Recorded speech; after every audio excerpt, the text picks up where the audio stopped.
Ada perempuan di Amerika, kata Allah berjilbab, dia berjilbab, Bu. Kata Allah tahajud, dia tahajud. Sekali dia jalan di sebuah tempat, masuk kemudian ke sebuah wilayah, satu gang tertentu. Di malam hari ada beberapa pemuda sedang menunggu, dan dia tahu pemuda itu pasti punya hal niat yang buruk kepadanya. Apa yang dia lakukan? Dia yakin dengan Allah dan bertawasul dengan amalannya. Ya, itu rumus di Quran surah ke-5 ayat 35. Boleh tawasul dengan amal soleh. Ya ayyuhalladzina amanu taqullaha wabtaghu ilaihil wasilah. Hai orang beriman, tingkatkan takwamu kepada Allah dan bertawasulah dengan takwa dan amal soleh.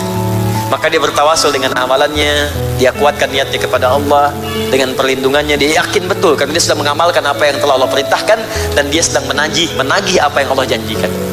Maka tiba-tiba lewat situ, aman aja jalan. Besoknya dia baca berita di TV, muncul di koran, kemudian terbit, ada perempuan yang kemudian diperlakukan dengan tidak pantas. Begitu dilihat, lokasinya kok sama, dan kejadiannya berlangsung beberapa menit setelah dia lewat. Maka feeling perempuan ini mengatakan, ini nggak akan jauh dari orang-orang itu, laki-laki itu.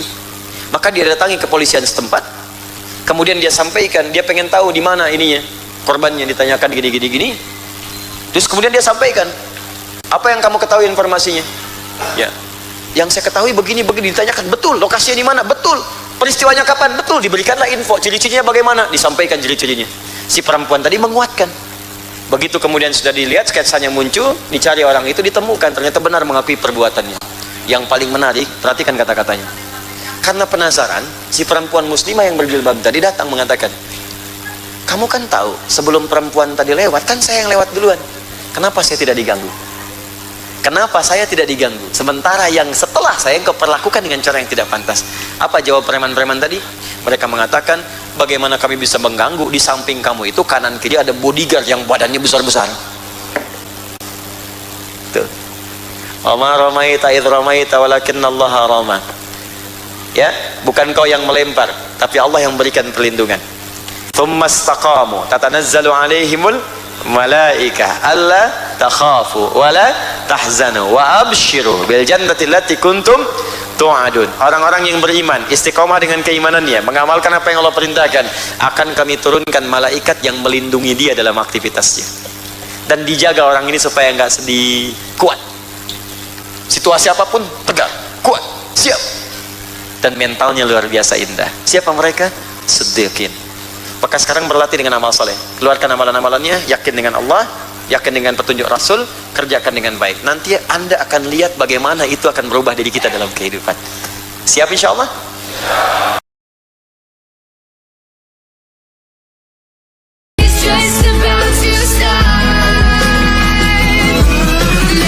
Orang-orang yang malas salat isya itu diantara tanda orang munafik. Isya dengan subuh. Orang munafik, ketika mereka masuk ke dalam neraka, munafik itu nerakanya spesial, neraka jahanam.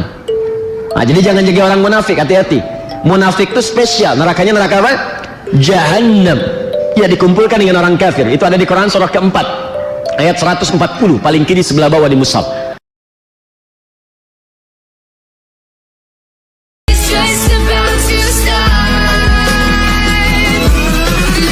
Anda akan wafat.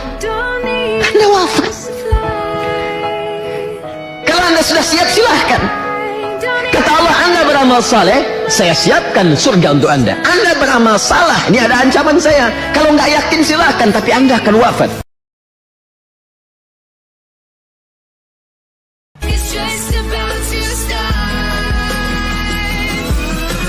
Kata Nabi, jika ada orang baik di muka bumi ini, saya ulang, jika ada orang baik di muka bumi ini, maka orang yang paling baik adalah orang yang belajar Al-Quran dengan sungguh-sungguh lalu mengamalkan isi Al-Quran itu.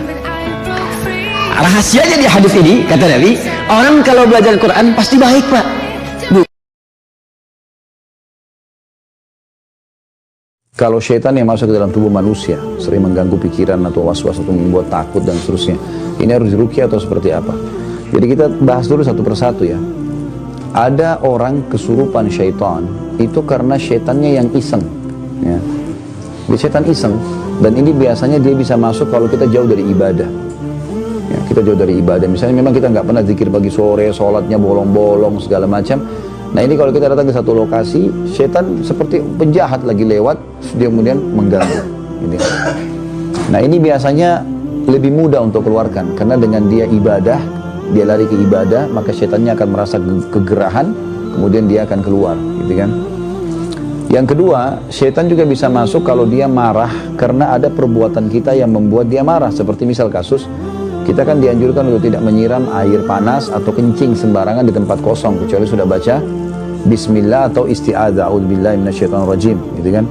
Karena biasanya kita kencing di situ atau buang sembarangan air, kemudian kena anaknya jinnya jadi marah masuk ke badan, gitu kan. Nah ini dibahas oleh para ulama, sering terjadi karena diketahui pada saat diruqyah, jinnya mengaku seperti itu, gitu kan.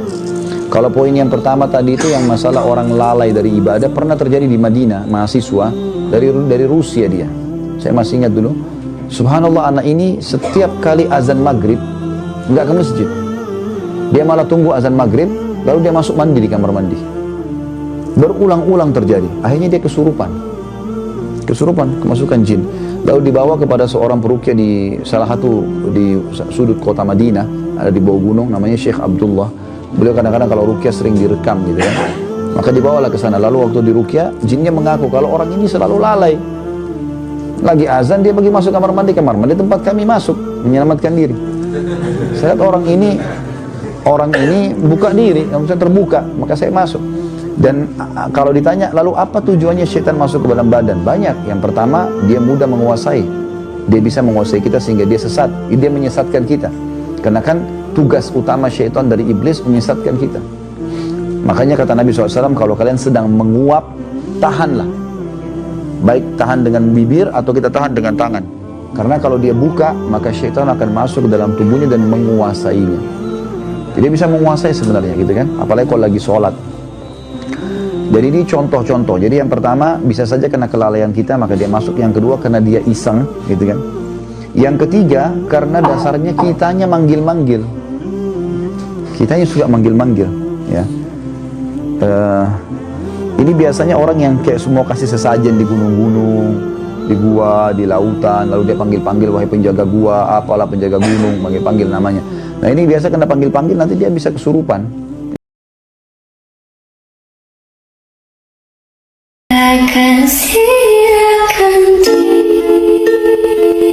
Allah itu suka banget sama orang yang bertaubat lalu belajar memperbaiki diri.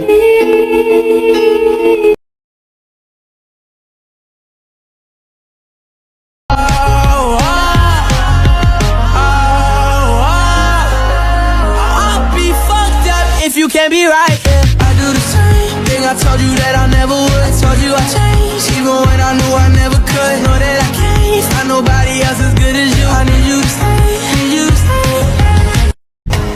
I say I'm fine, I didn't care that much, but I realize when you hang up, I messed this up. Spend my weekends trying to get you off.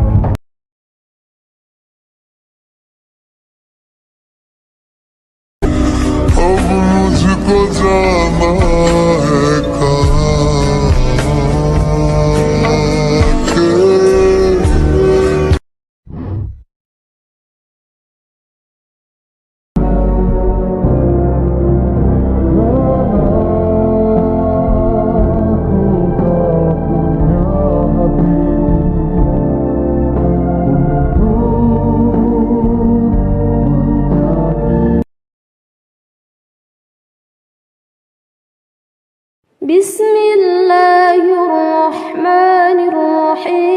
Alif Lam Ra. Tilka ayatul kitab wa Qur'anin mubin. Rubbama yawaddu alladhina kafaru law kanu muslimin.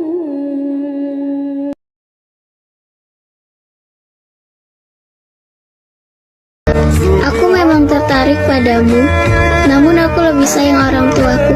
Sudah cukup aku menjadi beban di dunia, dan aku tidak mau membebani mereka di akhirat kelak.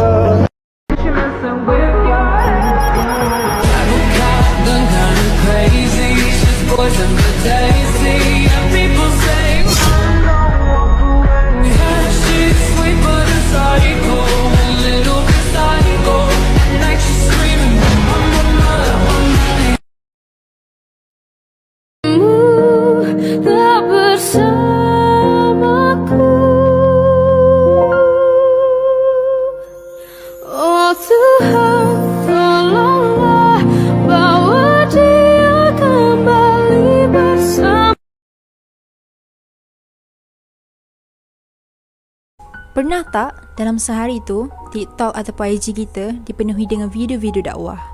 Yes, pernah. Tapi kebanyakannya kita akan scroll. Tak nak pinjamkan langsung, at least minit ke. Kadang tak sampai seminit pun, dalam 15-30 saat je. Lepas tu pandailah cakap, hidayah tak sampai lagi, nak buat macam mana? Sedangkan video-video dakwah itulah merupakan satu teguran Allah melalui hamba-Nya kepada kita. Sebab Allah nak kita sentiasa mengingatinya. Dahlah tu zaman-zaman seronok tu. Hidup dekat dunia ni pun kejap je, tak lama pun. Sampai masanya nanti, kita semua akan pergi. So selagi masa dan peluang yang ada ni, kita manfaatkan sama-sama. Okay?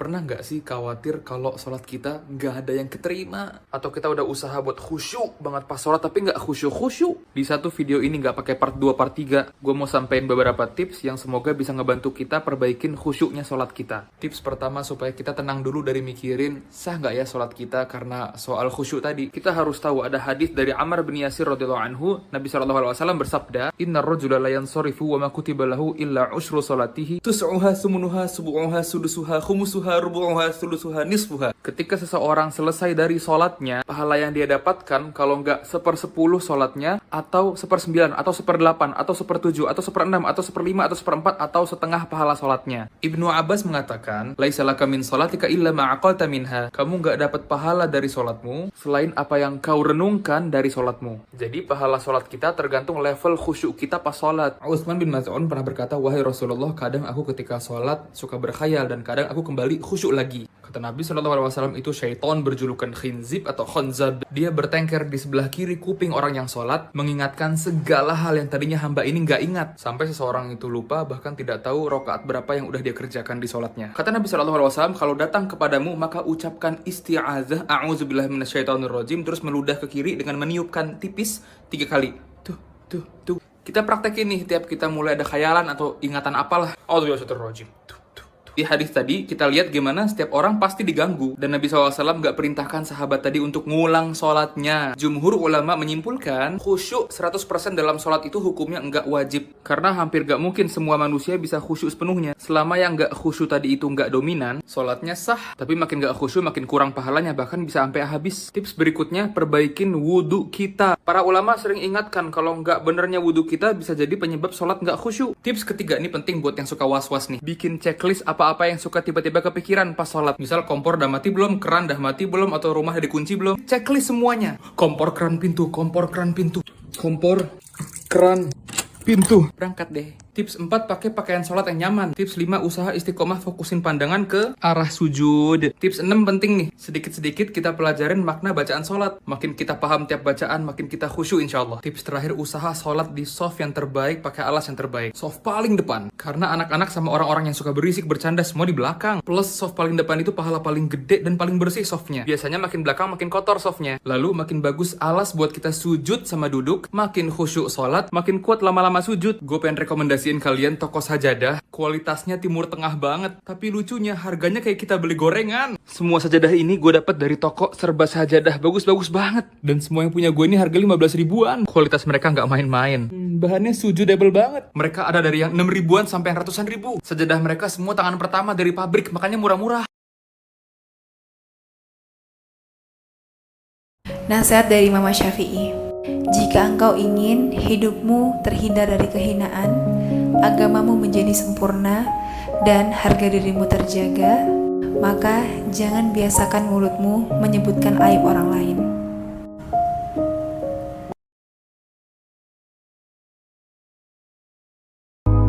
She probably gives you butterflies. I hope you're happy, but not like how you were with me. I'm selfish, I know. 'Cause I'm in a field of dandelions, wishing on everyone that you'd be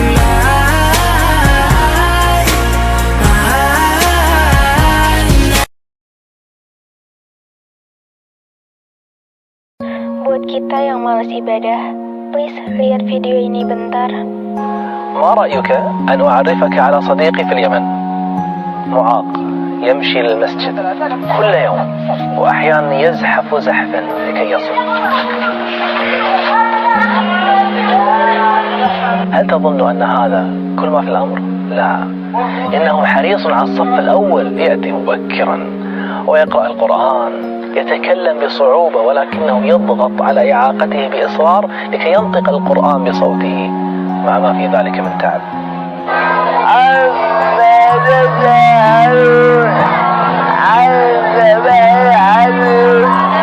وبعد أن يصلي العشاء يرجع لبيته، لكن توجد مشكلة، الظلام شديد، كيف يمكنه أن يصل؟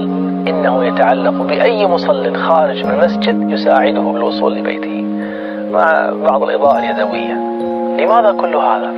إنه يحب ما يحبه الله. هذا بيت الله، أنا أحب بيت الله. صلى الله على محمد صلى الله عليه وسلم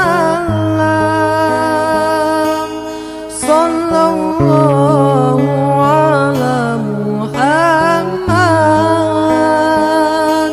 صلى الله عليه وسلم.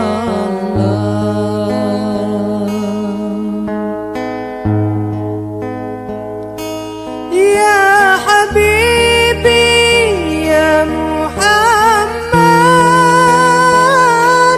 يا عروس الحب عيني. يا حبيبي يا محمد